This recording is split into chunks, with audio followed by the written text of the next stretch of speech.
Bienvenue à Scanner.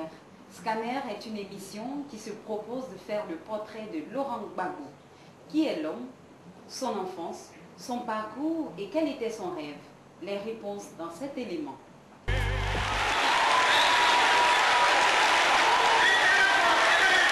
Le président Laurent Gbagbo.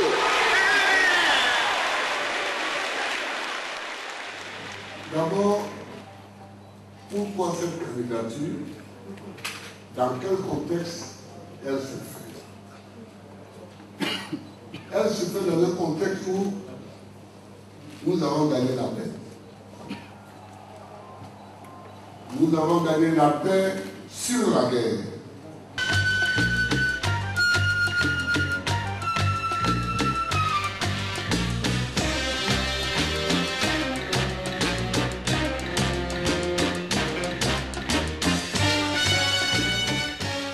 Je suis né le 30 mai 1945. Mon père m'a dit que c'était le 30 mai, que c'était un jeudi et qu'il pleuvait. Et que je suis né à 8 h du matin. Donc sur 4 enfants que ma mère a eus, il y a eu 2 qui sont morts, le premier et la dernière. Et nous sommes restés les 2 du milieu. Mon papa me disait toujours d'aller à l'école le plus loin possible pour être un des dirigeants de ce pays. Mais quand il me parlait, je ne comprenais pas bien. Quand vous rentrez dans le village en venant d'Abidjan, le quartier qui est à droite, c'est le quartier de Mama. Et le quartier qui est à gauche, c'est le quartier de Nupoko. Mais quand les Européens sont arrivés en 1912, le village a pris le nom de Mama parce que c'était plus facile à écrire. Parce que l'ensemble s'appelle Wulipame. Alors, un Européen qui arrive, qui demande le nom du village, entre Nupoko, Mama, Wulipame, il préfère écrire Mama. Alors, j'ai eu mon certificat d'études en juin 1958. Je suis donc rentré au séminaire pour l'année scolaire 58-59, pour la 6e. Et c'est en ce moment-là que les républiques africaines s'installaient au sein de la communauté. Et donc, on nous parlait des dirigeants de ces États.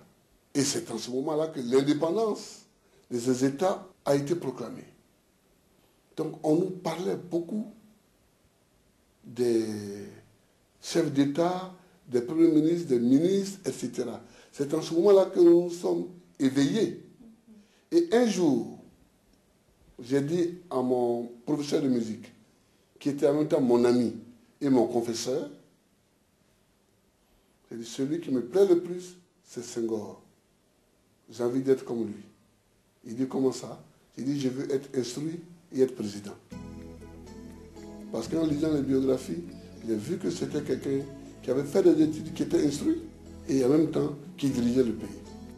Un jour, je venais de donner un cours de musique à des jeunes gens, et puis mes amis, Boniface Dagri, Courignon Ballet, Lavry Bernardin, qui est aujourd'hui colonel, ils me trouvent à la maison, ils me disent, on quitte le séminaire. J'ai dit, vous partez du séminaire? Vous partez où? Nous allons à Abidjan pour rentrer au lycée classique. J'ai dit, ben, je vais avec vous. C'est ainsi que je suis allé prendre mes dossiers et que je suis parti à Abidjan en 62.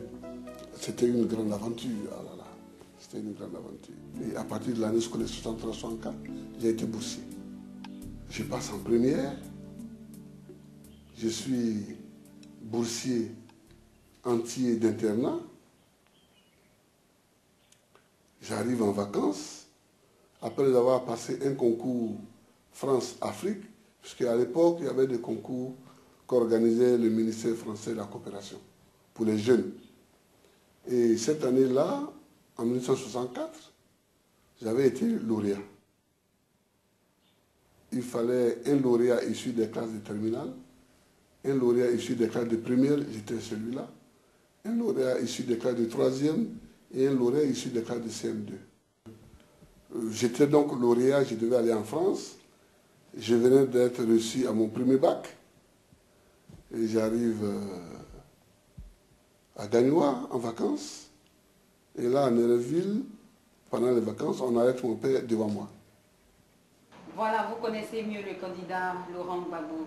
Nous espérons que vous avez eu autant de plaisir à suivre cette émission que nous avons eu à préparer. Merci et à la prochaine pour un second numéro.